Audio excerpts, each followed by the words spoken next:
Chers amis, bonjour. Nous arrivons dans la paracha Nitzavim Vayeler, donc deux parachiotes, et nous venons de quitter la paracha Kitavo, qui était celle des malédictions, car comme vous le savez, il y a deux parachas dans la Torah dans lesquelles sont énumérées des malédictions qui sont le corollaire du non-respect des mitzvot de la Torah par les Bnei Israël. Il s'agit de la paracha Berukotai et la paracha Kitavo.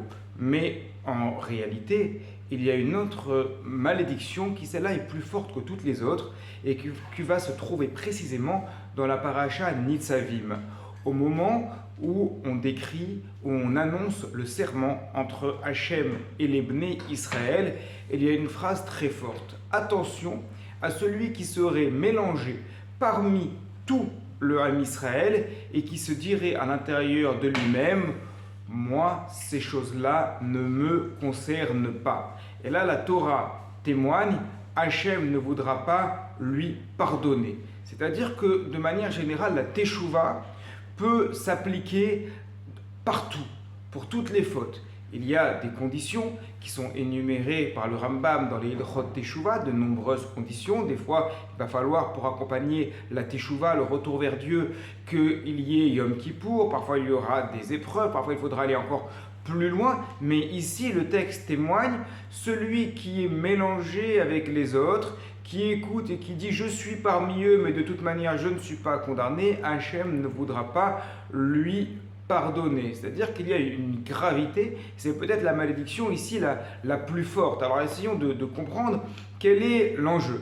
Nous avions vu dans la paracha Kitavo le commentaire du Ibn Ezra expliquant qu'une partie des 11 malédictions Arour qui étaient prononcées concernaient précisément des personnes qui faisaient certaines choses en secret. Celui qui s'en prend à un aveugle, personne n'est au courant.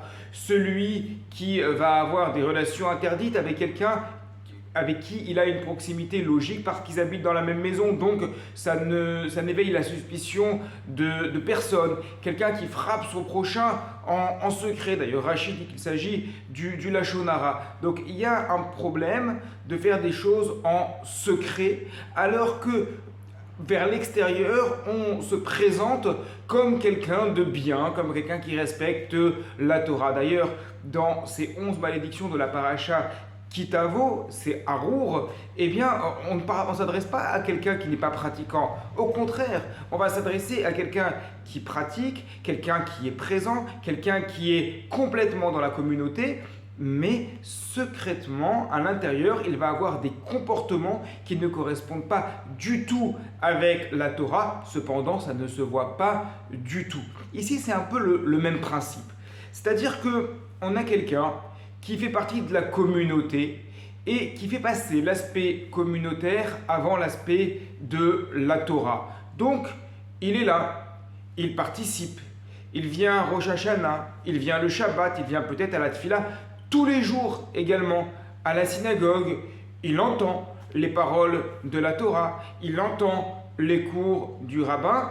Il est là parce qu'il se sent bien dans cet aspect communautaire. Socialement, ça lui apporte quelque chose de faire partie de la Keïla, mais en ce qui concerne le rapport à la Torah, il se dit « cela ne me concerne pas du tout, je n'ai rien à voir avec cela ».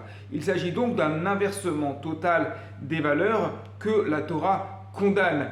Ici, non, le but de la Torah, ce n'est pas d'être quelque chose d'uniquement social, d'uniquement communautaire. Bien entendu qu'il y a un aspect social, bien entendu qu'il y a un aspect communautaire, on vit les uns avec les autres, on prie ensemble, c'est certain, mais si cet aspect communautaire devient le seul et que derrière nous excluons complètement des lois de la Torah, alors on oublie que le mot Torah signifie loi et que c'est le principal. À ce moment-là, celui qui s'exclut, ce n'est pas qu'Hachem ne lui pardonnera pas, c'est ce qui est écrit, c'est certain, mais c'est-à-dire que par son comportement lui-même, il ne peut plus se rapprocher d'Akadosh Baruch Hu, faire Teshuvah. Cela nous concerne particulièrement à l'approche des jours redoutables, des Yamim Noraïm, de Rosh Hashanah, de Yom Kippour, ne pas venir juste pour venir et participer en écoutant d'une oreille en disant finalement ça ne me concerne pas plus que ça. Non, nous sommes tous concernés.